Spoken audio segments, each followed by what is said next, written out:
Welcome to the Feisty Women's Performance Podcast. I'm your host, Sara Gross, Ironman champion, PhD in women's history, and founder and CEO of Feisty Media.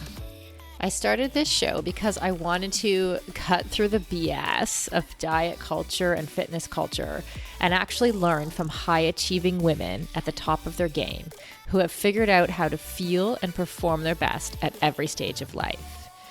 So I chat with experts, elite athletes, and leaders who have learned to succeed despite the massive gender data gap in exercise and medical science and product development. Every episode is filled with information, advice, and anecdotes that will help you fulfill your potential as an athlete, mom, leader, or business owner. And listen up. If you don't subscribe to our Women's Performance newsletter, you are definitely missing out. It's totally free. So head over to womensperformance.com and subscribe now. That's womensperformance.com. This podcast is a production of Feisty Media. Hello, everyone. Sara here. Welcome to the Women's Performance Podcast.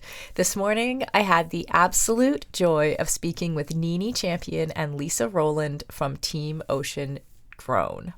Team Ocean Grown is a female pairs team that set a world record in the 2023 Talisker Whiskey Atlantic Challenge, which is a 3,000 nautical mile unassisted ocean row beginning in La Gomera, Spain, and finishing in the Caribbean port of English Harbour, Antigua.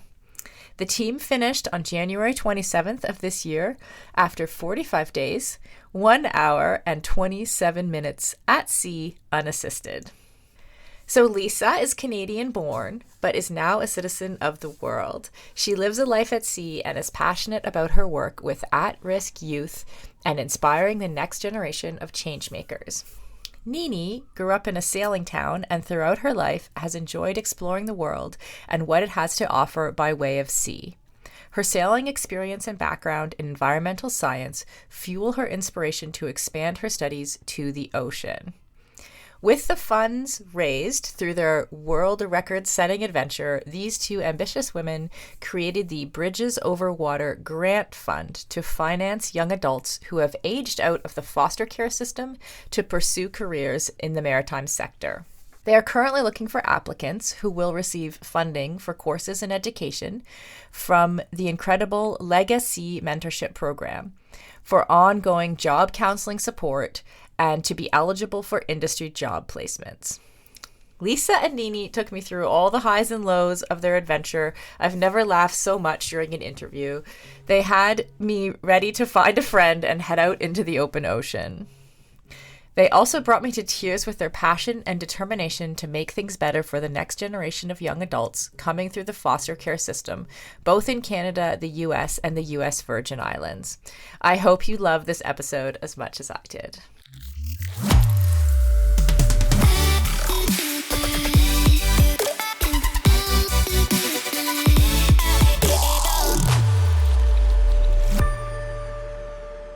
Lisa, Nini, welcome to the Women's Performance Podcast.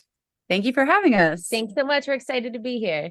Yeah, I'm excited too. First of all, congratulations. What an incredible accomplishment. I know it's been about a month or so since you set that world record. How's that last month been for you all? Has it been media frenzy? Has it sort of been hard to get back to real life? It's sort of been like it was definitely kind of surreal coming from like Antigua, where obviously everybody like knows about the race, and then it was like busy and all this stuff, and then kind of getting back into the swing of real life. It's been good though. Yeah, I was just mentioning that Lisa and I actually haven't seen each other since Antigua, which is crazy because, you know, you go from spending every day with someone to not seeing them for a little bit, even though we actually work within when her boat is on the dock, because Lisa's a charter captain, we're actually taking this podcast interview on her vessel right now. Anyways, we work like 5 minutes away from each other, but we're both just busy little bees. And yeah, it's been an adjustment, I guess. I mean, I have a really hard time kind of coming back into work, and settling back into everything. But yeah, it's been good. What did you do to celebrate? We celebrated differently. Yeah, well, okay. So when we first reached land, we both had family and friends on shore, and that was the most rewarding thing after being away at sea, I think, like getting to reunite with like some of our closest people in our lives. And so for me, a huge thing was kind of like managing family and like being there. And I was more of a hermit and kind of like hid away and and like really enjoyed like being in bed and like showering and making foods and all that. And Lisa was more on like Antigua party life. And she was like, man, you got to come out. I'm getting all these free drinks. It's amazing. And I was not there for that. I spent several days drinking all the rum in English Harbour. Oh my God. Yeah. I love that so much. I was actually going to ask next, like how you recover from something like this. You've already sort of semi answered that, but there's like so many layers of recovery. Like there's the sleep deprivation, and then like even just the food, like even just having real food again, and then the physical fatigue. So how do you like, how long did it take to recover? Well, I mean, I think like the first level of recovery is like being able to walk straight. Yeah. Okay. That was intense. Yeah. Yeah, because the first couple of steps that you take when you get off of the boat are like so wobbly. And I think for both of us, we were surprised at how it hit us more than expected, just because we both spend like really long spans of time offshore. But being that the rowboat is so small and it's very, it's very low to the water and all these things. And also the just standing up on the rowboat is like something that doesn't happen naturally because you're always crouched down, you're like crawling and all this stuff. So we would always make it a point to try and like fully extend our bodies at least once a day when if it was a crazy feeling. But then so stepping on land for the first time, we both like knees just warbled out a little bit. And like when we were on the podium at the like when we were doing like the first, like congratulatory interview part, you can see we're both just leaning against the wall. Like it's the only thing that's holding us up. But I think, well, some people say that it takes them days. We were both pretty quick, like within an hour, like we could keep a straight line. Yeah. But also I know a lot of people complain about the, getting stuck in the sleep rotation of 2 hours on, 2 hours off, and how they get back to shore, not really able to adjust back to, a standard 8 hours sleep or whatever. But I mean, Lisa and I, because we both work in the sailing industry, we're pretty used to the watch rotation. So you can bet that as soon as we got back on shore and we like were able to lay our heads down, we were out. There was no like, I can't sleep after 2 hours. No. We were like, yep. I partied like a rock star and then went to bed. But yeah. Okay, let's go back a little bit. How did you two meet?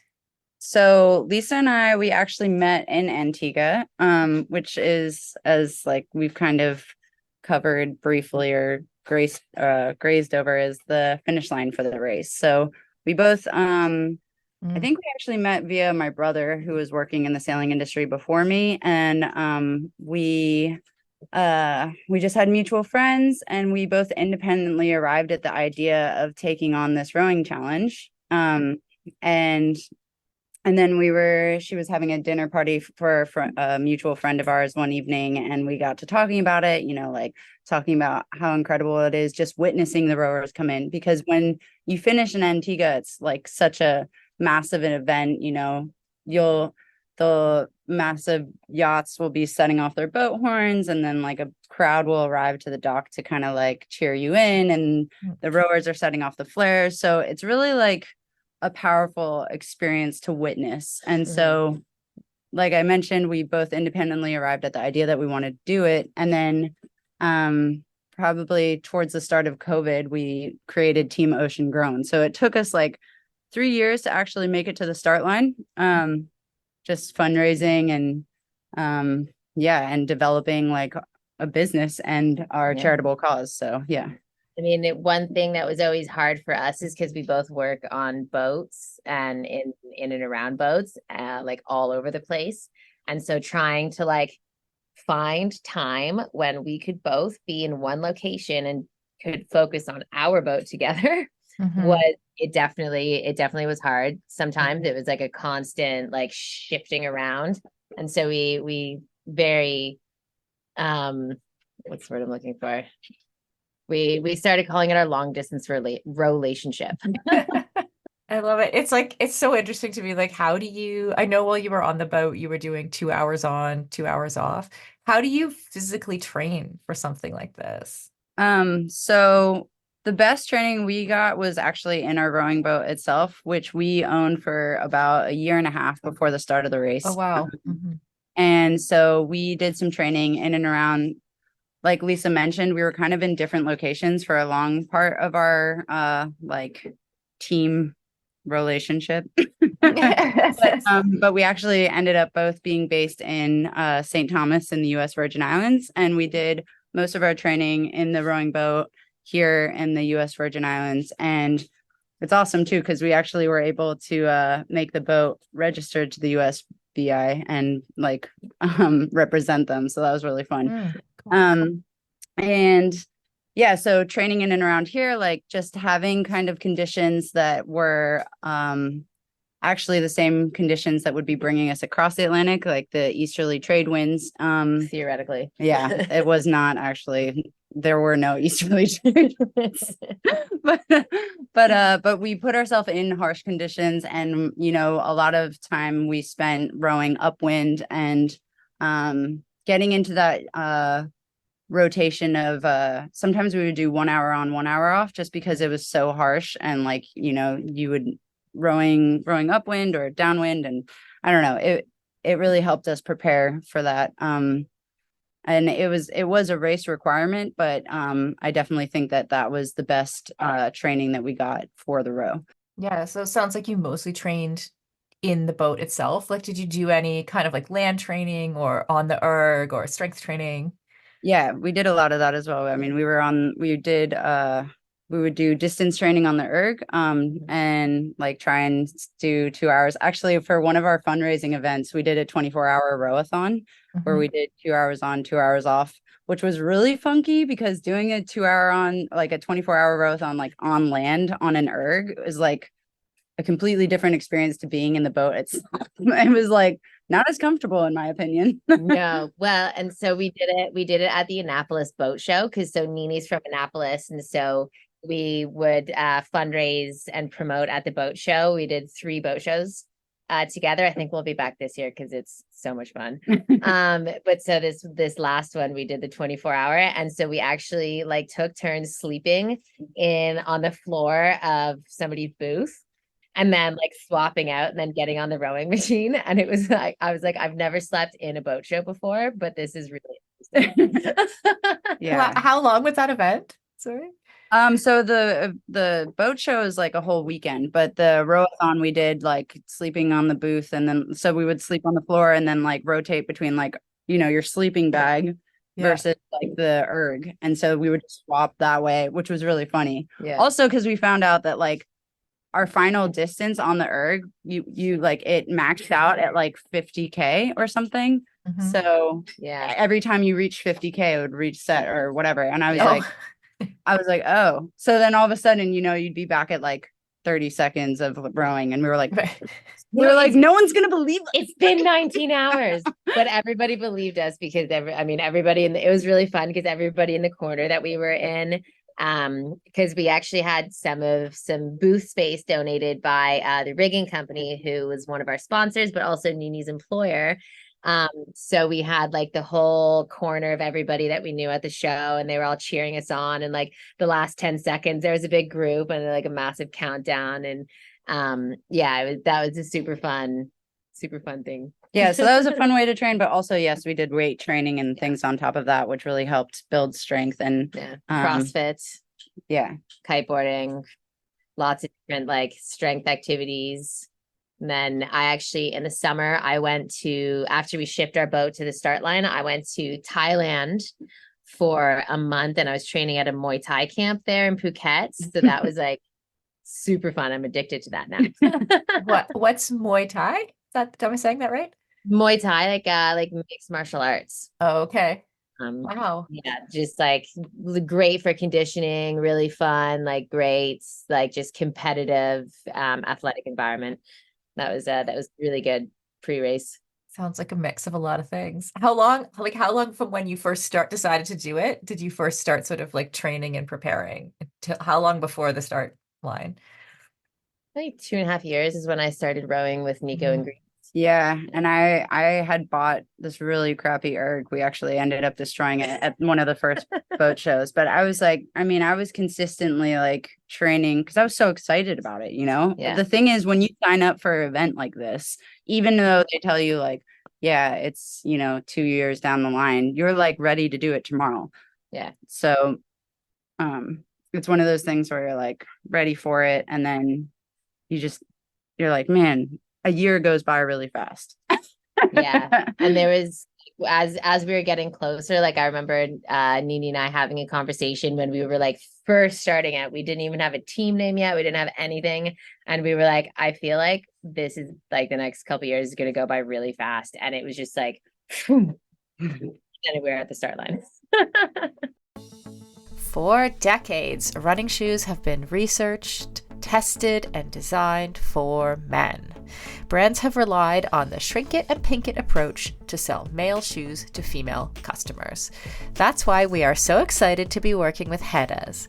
Hedas designs athletic footwear for women that elevates performance, safety, and style. Hedas unlocks the science behind women's biomechanics through dedicated research, creates better shoes for women that support their longevity and performance, and establishes new design standards to promote transparency in a male-biased industry. Hedas have a lower ankle collar to reduce rubbing, a breathable mesh toe box to allow for ventilation and to allow for female toe shape, a special kind of plate in the midsole to keep tired legs going, a narrow heel cup to reduce heel slippage and take the pressure off our Achilles, and a rounded instep to create a snug fit. Hedas has 3 shoe models designed for different sessions: the Alma Cruise for long runs, the Alma Tempo for training days, and the Alma Speed for pushing the pace. I've personally been running in the Alma Cruise and I love them. It's the shoe I always wanted and never knew I needed. The fit is perfect in every way. You can get your own pair of Hedas at hedas.com and use the code Feisty20 for 20% off. That's Feisty20 at hedas.com, and it will all be in the show notes. Building muscle can be tough, and gains can be so slow, even for those of us who do a lot of strength training. As an ex-endurance athlete who is now in perimenopause, I know this all too well. It can be frustrating to put in the time in the gym and not see the results I'm looking for. That's why it's super important to take the right supplements at the right time. One of those supplements is essential amino acids, which are needed to trigger muscle protein synthesis. Muscle protein synthesis happens when you eat high-quality protein, like eggs or whey. And by supplementing with additional essential amino acids, you can make sure you are getting the full benefit of your training sessions. Targeted essential amino acid formulas can be up to 4 times more effective than just eating protein. I've been taking amino acids for almost a year, and in combination with eating quality protein and a couple other supplements, I have managed to turn the tides on age-related muscle loss, which starts at 30 for women, by the way, and I have continued to make strength gains as I head towards 50. AminoCo has been a long-time sponsor of Feisty Media and has supported all of our brands and podcasts over the years. I recommend starting with AminoCo Perform, and you can grab some at aminoco.com/performance. If you enter the code PERFORMANCE, you will save 30% and receive a free gift if it is your first purchase. Give it a try and let me know how it goes.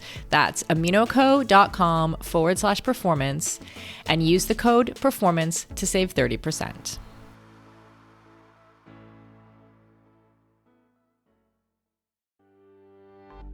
As we head into summer, rest and recovery are critical for improving sports performance, reducing stress, and living a long and healthy life. We should all invest in better sleep. So, think about the thing you lay your head on for 8 hours a night. If it's not exactly right for you, it can lead to needless tossing and turning, or worse, have you waking up with an unrelenting kink in your neck. My new Lagoon pillow has helped me improve my sleep immensely by pairing me with the performance pillow that has everything I need. So I personally was matched with the Otter pillow. Shout out to Team Otter, which I love because it has a gentle cooling effect. And I was able to choose how much stuffing I wanted in it, which is super important to me because I'm doing a decent amount of CrossFit these days and my shoulders are kind of creaky. So having a pillow that is stuffed just to the right height keeps my neck and head in exactly the right position and comfortable for the entire night. And as of fall 2023, Lagoon launched their 100% mulberry silk pillowcases. It's cool to the touch, buttery soft, and great for your skin and hair. You've got to go check out this pillowcase if you want to feel great and look great every morning. Waking up for morning workouts has never felt better. I'm refreshed and pain-free thanks to my Lagoon pillow. To check it out for yourself, go to lagoonsleep.com/performance and take the 2-minute sleep quiz to find your perfect pillow match. And then use the code PERFORMANCE for 15% off your first purchase. That's code PERFORMANCE at lagoonsleep.com/performance, whole 15% off, and the link is in the show notes. You can just click through there.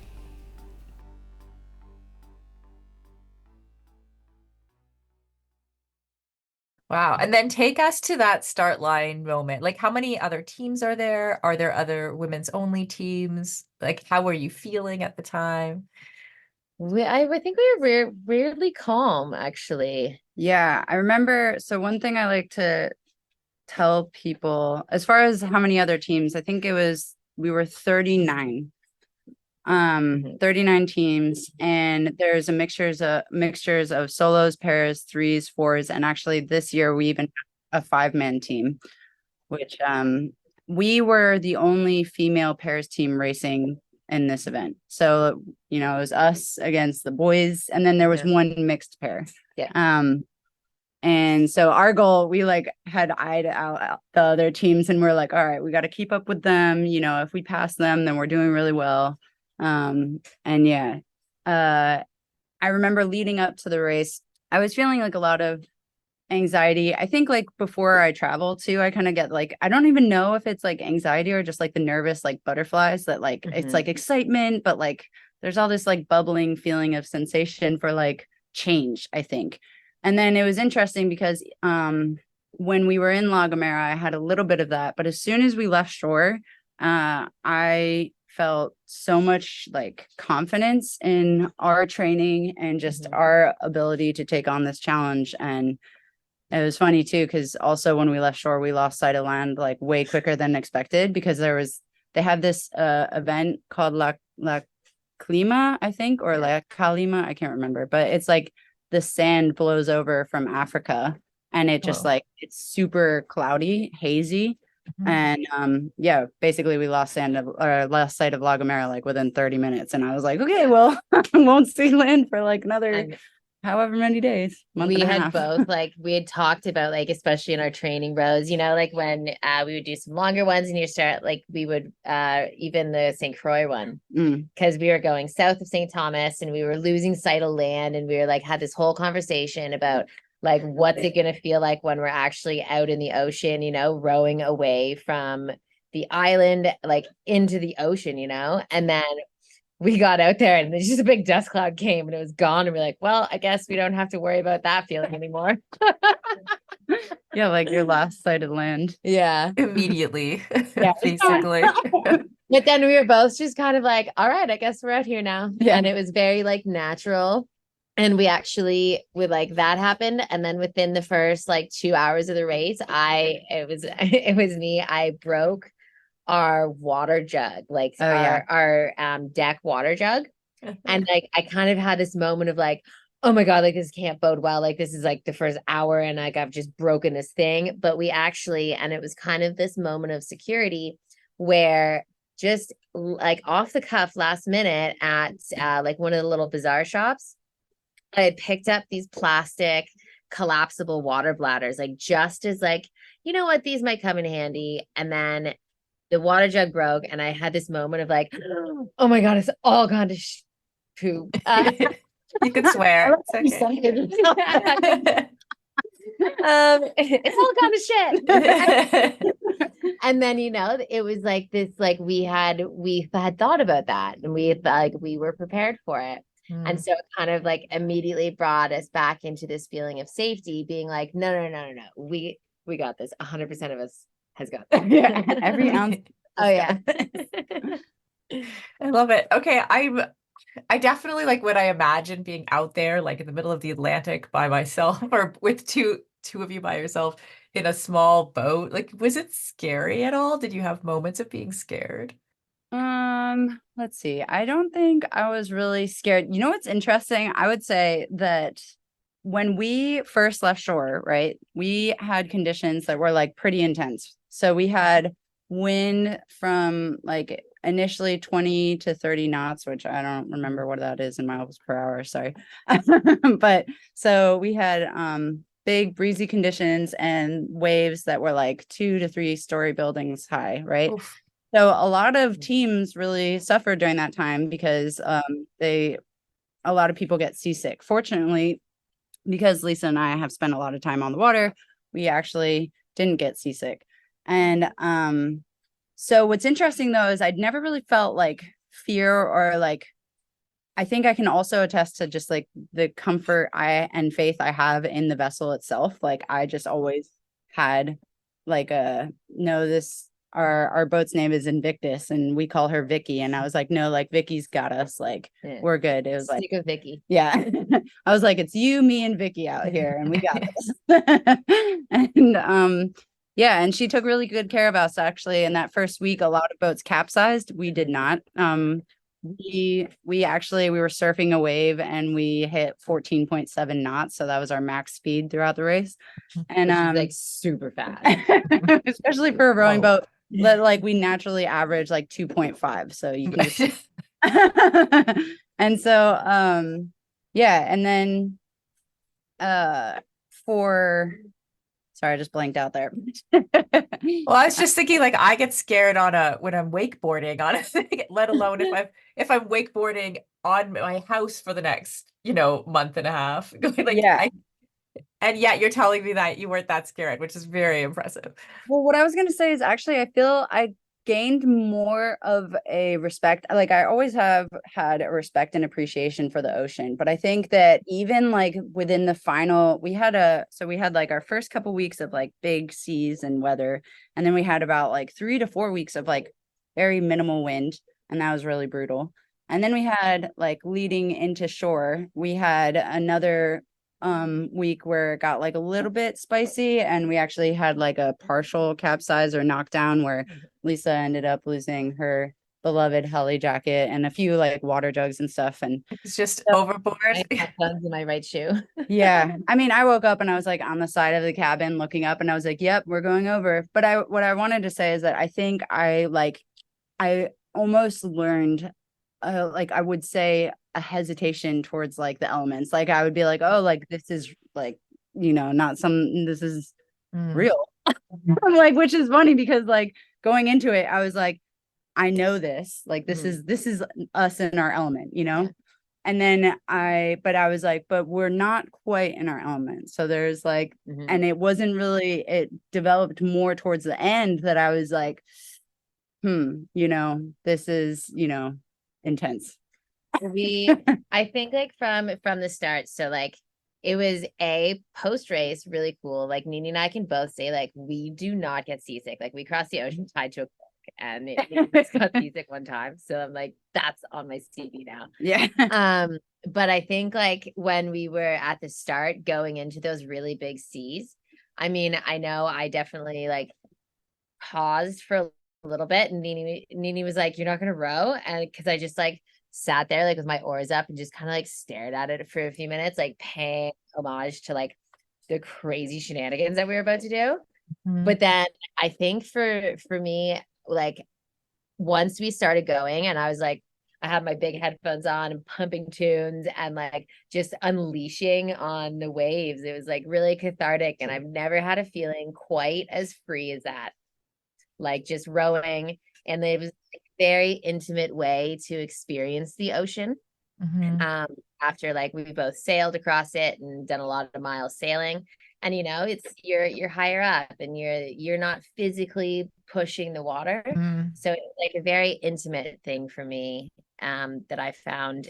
And then, but like honestly, when we capsized, I wasn't even scared. And because I took like a little video afterwards because I was the one rowing when it happened. And like the first video I took, I looked so like excited. I had to refilm it because I looked like a psycho. I was like, that was exhilarating. That's not how you're supposed to react, Lisa. Oh my gosh. That just speaks to how prepared you both were, right? To be out there. I think we trusted each other. We trusted the boat and we trusted our preparation and our like we spent a lot of time. Like the race gives you like crisis operation plans to go over. And I mean, we did that like a couple of times and really considered what our reactions should be in different situations. And I think we were just ready and we knew what we were getting into, which gave us a lot. Yeah. Did you see some epic sunrises and sunsets? Yeah, we did. There were definitely some incredible moments. I mean, for me, I think on top, I'm a huge sunrise sunset gal. Me too. That's why I asked. It's also funny because like, you know, if you're like on the watch rotation where you're like off for the sunset or whatever, you know, it's your time to lay down. I began to realize that no matter how badly I wanted to catch the sunset, I really just needed to lay my head down on that off watch whenever I could get some rest. So, but even more incredible was the stars because there were during the new moon, we actually set off from La Gomera and it was a new moon and, you know, you could see the stars all the way down to like the horizon. You know, there was like the only thing distinguishing from like the darkness of the sky and the darkness of the water and where they separated was that little like star right at the cusp of the horizon to differentiate. And like the Milky Way was so clear and there were nights where we saw just epic meteor showers and it was shooting star after shooting star. And wildlife too. We saw a lot of wildlife. So we had 3 different occasions with Speaking of wildlife. Right. We take care of each other. There were 3 different occasions where there was whales and we saw dolphins. We had like one day where we had a huge pod of dolphins. We had a shark following the vessel for a little bit. We tried to give him some tuna. Yeah. The shark was not interested. It was like, I get better tuna in the ocean. Like, keep your like whatever packaged tuna away from me. I feel like my first reaction to seeing a shark would not be let's feed it. I was like trying to get it closer so I could figure out what kind of shark it was. It was big. I mean, it was like, it's probably like 2.5, 3 meters. Yeah. Wow. And then, and the first animal we actually saw was a sunfish. Have you seen a sunfish before? No. They're like these crazy fish with like a fin, like a dorsal fin, and then like a fin that comes like on the bottom too, right? So they kind of like and the way like sorry for our audience, like the way that your hands are right now, it's like 2 feet tall. They're like round. Yeah, they're like round with dorsal fins on the bottom and top. Yeah, right. So you have the one on the belly and the one on the back, and they're I don't know.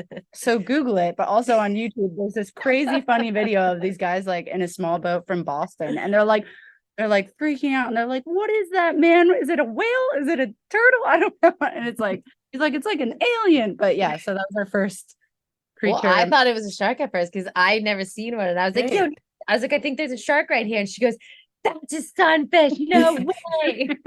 Yeah, they're funky looking creatures. Definitely Google it. Wow. And did you see other competitors when you were out there too? Yeah. On 3 different occasions, we saw some other boats. So we had, 3 women pass, or we had like a Was it a fours team? It was Eurosafe. Eurosafe, Mermaid Atlantic.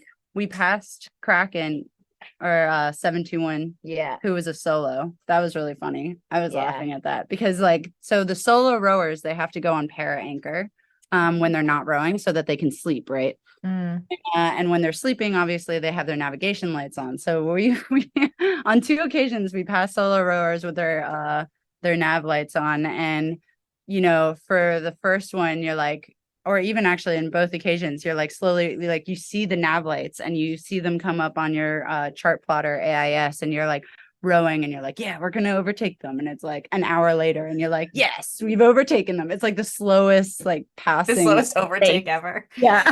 You're like, and they're like asleep. Like, yeah, exactly. And you're like, oh, victory. But we would also we would pass them over a mile away so that their AIS alarms wouldn't go off. Yeah, we actually had it. So Liz Wardley was a solo.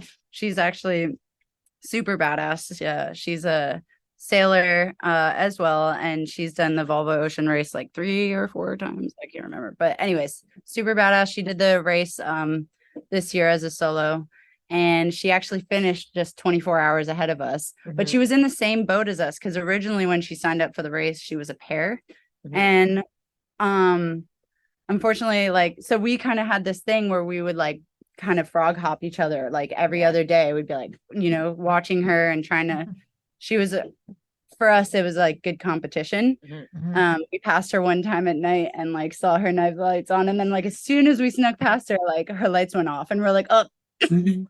She must have seen us on her chart plotter and was like, these sneaky little devils. She said, because we went away so the AIS alarm wouldn't go off. Apparently she saw us on the YB tracker. Oh, and then, yeah. So we have a little satellite internet unit that you can turn on periodically, and we have the yellow brick tracker, which has the all the competitors, their live updates. And so she had just woken up for a rowing shift, and we were lights off because we were totally we were stealth mode. Yeah, we were stealth moding it the way, and with Liz, we were within a few miles of each other for 10 days or something. Yeah, really crazy. And then at the very end, she just took off because we got the breeze, and she was lighter, and she just flew. So, and we were joking about it at the finish line because she came to see us at the finish, and she was like, you little buggers, I saw you guys picking up on me on the YB tracker, and I turned off my light and I just rowed until I could not row anymore. Yeah. It was amazing. As a lifelong runner and triathlete turned CrossFitter, I am stoked to announce that the athletic eyewear brand Tifosi Optics has joined us as a partner here at Feisty Media. Tifosi sports glasses hit all the marks for athletes. They're shatterproof polybicarbonate, so the lenses not only reduce glare, but also offer scratch resistance, which I 100% need. They stay in place when you are moving. The hydrophilic rubber nose pads actually get more grippy the more you sweat, so they are secure and don't slide down your face even when you're running in hot conditions. No matter what sport you do, Tifosi has shades for you. Whether you love tennis, fishing, pickleball, running, cycling, or just hanging out on the beach. They are super reasonably priced, which I love, so I can have multiple pairs that go with any outfit. And of course, Feisty listeners get a special discount. So, head on over to tifosioptics.com and use the code FM20. FM as in Feisty Media to get 20% off your order. That's FM20 at tifosioptics.com. I'll put a link in the show notes to make it easy for you. Endurance sports should be accessible to everyone, right? That's why we are so excited to be partnering with Motive. Motive is one of the fastest growing training apps in the world today, with thousands of amateur athletes signing up every month and a nearly perfect 4.9 star rating in the App Store. You are not a template, and your training plan should not be either. Prepare for running races, triathlons, cycling events, duathlons, or swim runs, however your season schedule shapes up, and get training written by some of the best coaches in the world in each discipline who know what it takes to help amateur athletes reach their goal on race day. The app takes the training written by those experts and then creates the most optimal training plan for your schedule, abilities, and goals. Plus, the training is fully customized to your race schedule, how much you can train each week, your current abilities, and the goals you want to achieve in your race. You can use the app for free as long as you want, or get all the upgraded features from the app for just $19.99 a month. But as a Feisty listener, you can sign up at mymotive.com and use the code Feisty for 2 months of full premium access. That's right, you get 2 months of premium for free. So you quite literally have nothing to lose. So head over to mymotive.com, mymotiv.com, and use the code Feisty, Feisty. And on a personal note, I know the founder of Motive, and he is driven to make triathlon and all endurance sports more accessible for the athletes who care about their performance, but who aren't quite ready for a full-time personal coach. If that sounds like you, definitely try the app for 2 months for free. You literally have nothing to lose.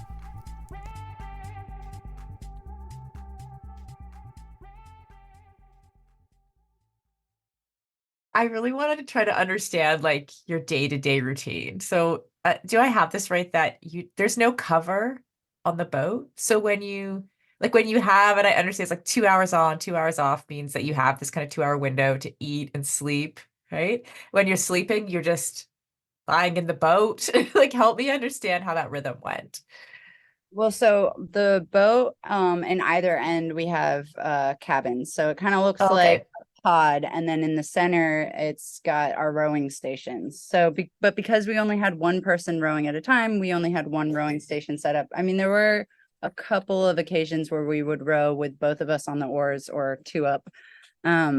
But then if you were off your rotation or off watch, you were either in the cabin, typically at night, you were sleeping in the cabin. And during the day, you would try and sleep in the cabin. We had like these little fans that hook up to our like USB ports and stuff, but or like our 12-volt system. But it was really hot in the cabins during the day. I mean, really it was like, yeah, brutal. And so like either you're rowing in the brutal heat or you're like trying to sleep and like, yeah, trying to make food. A big thing that was really, really important to me was like, because you're kind of like sweating or salty, anytime you went to lay down, it was really important to kind of like strip down any like wet clothes off and like have like a good routine of either rinsing off with like a little bit of fresh water and a cloth, or like we had these like natural biodegradable freshwater baby wipes that we would use to wipe down. And that was like just a really good habit to get into. And other than like that kind of little ritual, I guess, also making time to prepare food. Sometimes we'd like prepare food for each other, you know.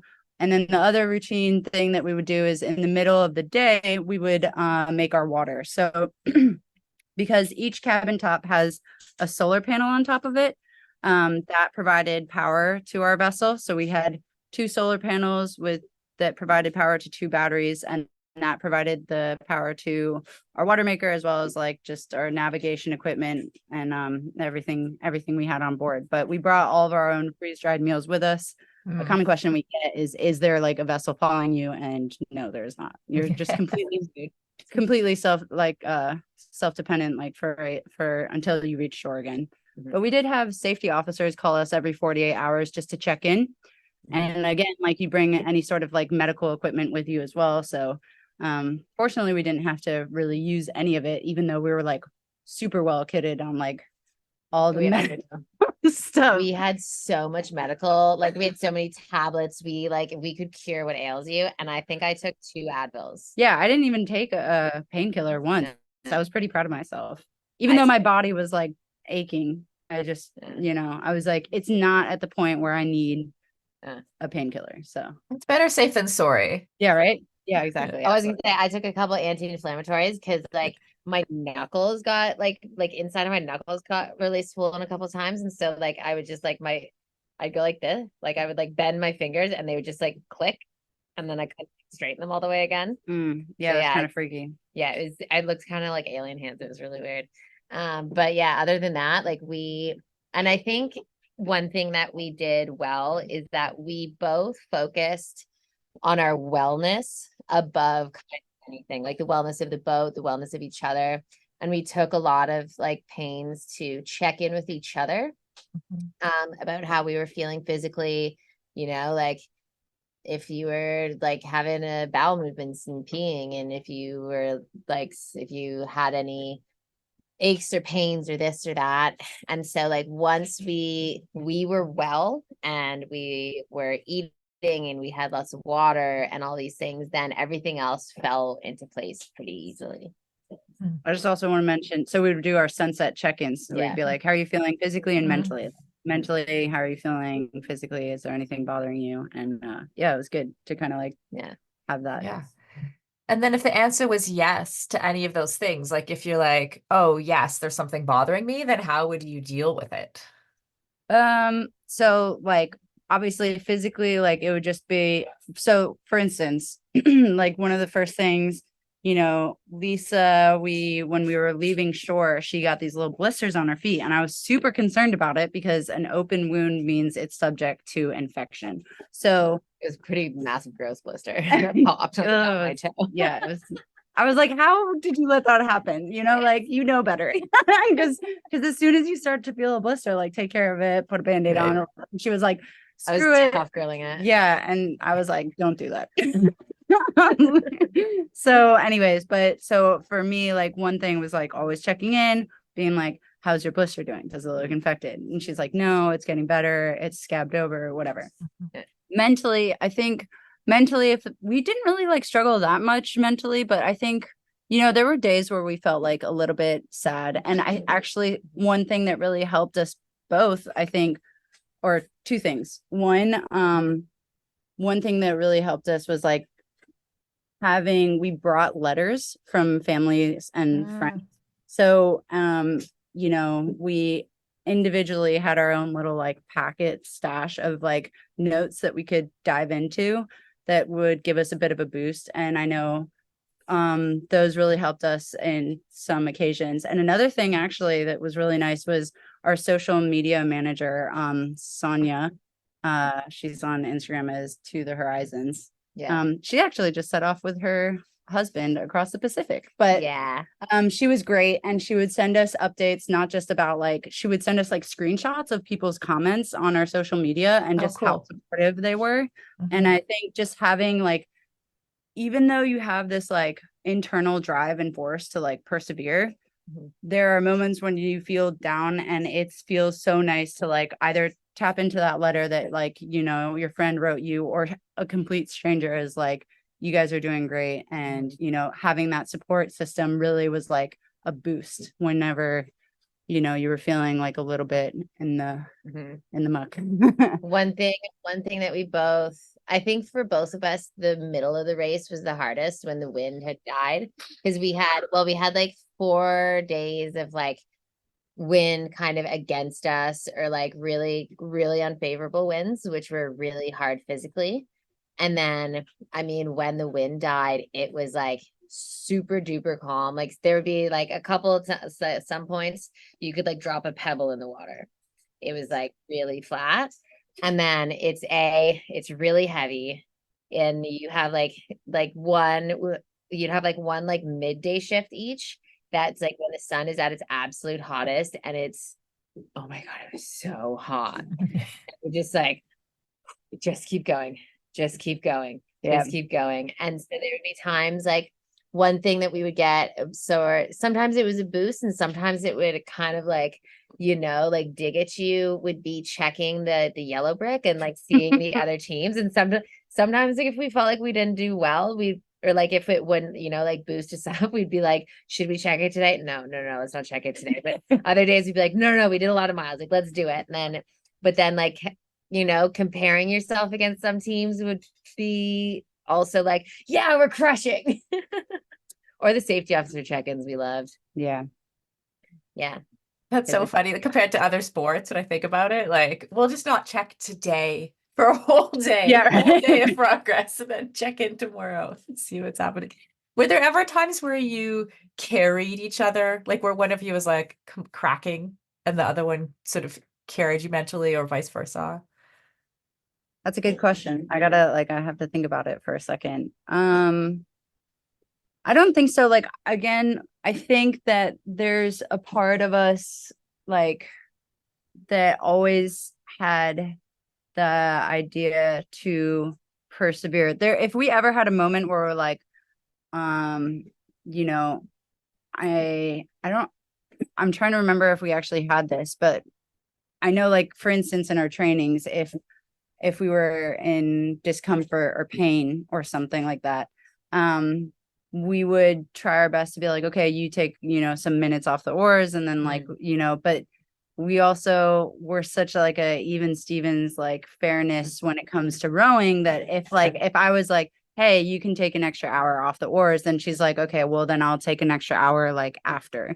But it would never like not balance itself out, so we didn't really have that often. But I would think that we carried each other just in the ability to like get up for watch and keep going. Yeah, there's never a point where like you hear with some teams where like, especially bigger teams, where like one person's not rowing enough or not pulling their weight.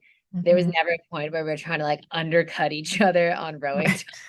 Yeah, because again, it was like when you're out there, it's very much like it was me, Nini, and Vicky against the world, and that was a little universe. And so everything we do is to try and keep that boat moving forward, make sure that we're able to keep that boat going forward tomorrow and the next day and the next day and the next day. Yeah, you're so accountable to each other. Yeah. And there is one thing that was the hardest, I think. Oh, I guess the way that you would carry me the most is I already know what she's gonna say. We know each other quite well. So I had one of my biggest struggles was like waking up for my watches. This girl can sleep through anying. Oh my God. I could sleep through an actual hurricane. It's ridiculous.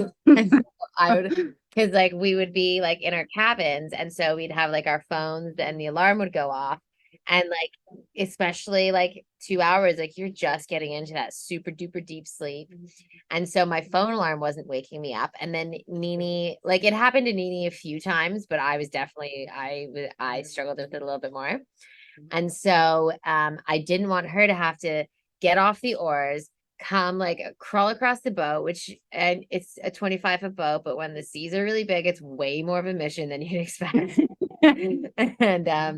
And then I have to like wake me up, and then I'd be like late for my watch, and like only a few minutes, you just like jump up and get ready. But so what I actually started doing is I recorded myself yelling at myself on my phone, and I feel like I mean, it was impressive because like I would be on the oars and I could hear it from outside of the cabin, and she would still sometimes sleep through it. Yeah, but it was literally, I'd be like, you're never gonna get a world record if you can't even get out of bed.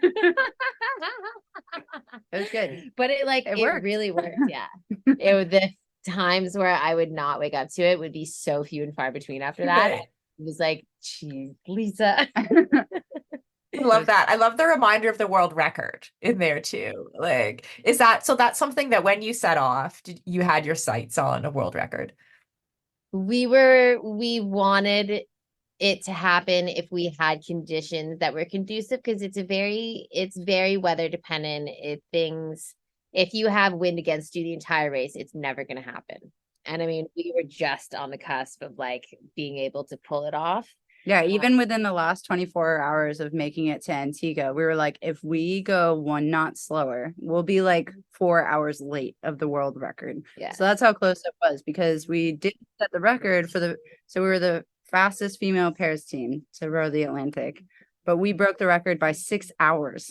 So that's pretty close considering it was 3,000 miles, over 45 days. Yeah, right.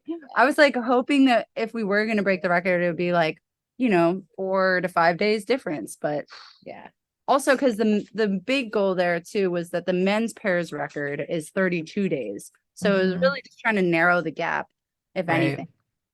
Like records are made to be broken. So we were kind of like, we really hope that someone can do it in less than 45 days. Oh my God, have I told you about the what are they gonna call themselves? The rowing coconuts. It's shout out to Elsa and Maya. Oh yeah.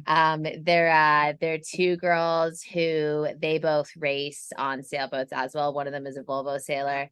And so they approached me in Antigua and we're like, we love you guys. We've been following you along and we are entering. And so they actually put in their application when I was in Antigua. And then I took them out on our boat and did a little familiarization and got photos. We got photos of them rowing because I was like, when you're starting out and you're putting together your press kit, having photos of you on the boat is really good. And so I think that they can beat us. And I was like, I'll do whatever I can to pass on the torch to help them. Yeah. Oh, I love that so much. Super great. Yeah. Okay. And your team's called Ocean Grown. And as I understand, you two have a charity by that name as well. Yeah. So we have where our team name is Team Ocean Grown for pretty obvious reasons. I think we both feel most at home there. And so we developed our own charity. A lot of teams donate money to something, but we take everything a step further. And so we developed what's called the Bridges Over Water Scholarship Fund, which is a maritime education scholarship for young adults who aged out of the foster care system. And so I myself was raised in the care system. And I aged out, and after like a really difficult time through my teen years, especially, I struggled with like addiction and homelessness. And there was definitely a point in time where I didn't think the world was going to be really shiny for me. And so I found the sailing industry at 19. And I mean, now I live on a $4 million boat and I get to go sailing around the world and meet incredible people and do incredible stuff. And so we've brought that all back around into the scholarship fund where we've got support at some of the top of our industry. So some of the kind of most highly reputable captains and biggest leaders in the maritime industry today will act as mentors for young adults who come through our program. We'll start out with career counseling and mentorship, course funding and planning, and job placement assistance, all with the assistance of a mentor, and get to change some lives. So we're really, really excited about it. Yeah, I love that so much. I also, Lisa, I'd love to know a little bit more about your story because like how do you find your way from that level of struggle, which a lot of us can't really imagine, homelessness and addiction. Like, how did you find your way into the maritime industry and to this level of world record competence, Well, it's stubborn. And even like when we finished the race, my best friend was at the finish line and he was like, I can't believe you did it and you got the world record. I was like, I got the world record for being the most stubborn person ever. But so I was I was raised in the care system. And you're from Halifax, am I right? Yeah, Halifax, you'll kind of see it in a second. I was in Southern Ontario until my like later teen years. And that's where I grew up in the system. And I moved out on my own at 15. And then that's when things really kind of fell apart. I mean, before that, I was, I did really well in school and I knew I could go somewhere if I wanted to, but then things got really, really, really hard in my later teen years. And then I knew that I needed to make a change. Because I kind of had like a wake up epiphany moment. I looked around me and I was like, this can't be it for me. Like, this can't be where the buck stops. I'm smart. I can do stuff. And so I left Ontario with $400 in my pocket and I hitchhiked out to Halifax.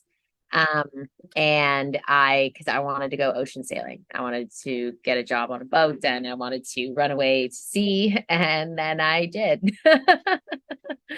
And so that, I mean, I had some really strong mentors through the start of my career, which really helped change my life and helped propel me to where I am now. And so that's why with the Bridges Over Water program, mentorship is at the absolute core of everything that we stand for, because those mentors, those relationships, I mean, having somebody believe in you, having somebody support you, that is what really lays the foundation for success. Wow, yeah, I'm sort of tearing up here. That's amazing. Oh. How did you how did you feel that? Like, where did that call to the ocean come from, do you think? I did some sailing when I was younger. The family that I lived with when I was a teenager, and then also a couple of like camps and stuff when I was a kid. And I was just always obsessed with the water. Mhm. I'm not super graceful on land. I have no hand-eye coordination. And so it was just like I just always felt like the horizon in front of you just provided unlimited possibility, and you could go anywhere and you could do anything, and I just never wanted to let that feeling go. Mhm. And so that was my chase, and I just kind of had this draw to it. Like, I mean Nini's story is a little bit different, but anybody who spends time at sea and like really loves it in the way that we both do, it's just like the ocean just calls you. I think that yeah, like Lisa and I come from starkly different backgrounds, but the one thing that we have in common is just our love and passion for being on the ocean. So I think having that, it's like pretty powerful. Yeah, if people want to get involved with your charity, how do they do that? Well, so the one thing that we're looking for the most right now is applicants. And so we have a lot of partnerships that are kind of forming with some different foster organizations. Mhm. The way that we're doing it is because obviously the finish line is Antigua, and Nini and I have massive ties and love that place so dearly. So we have between 8 and 10 spots for scholarships available. And so we'll have 2 spots for Antiguans. We'll have 2 spots for Virgin Islanders, because that's where we trained and the flag that we were flying. And then the rest will go towards like North America, so Canada and the United States.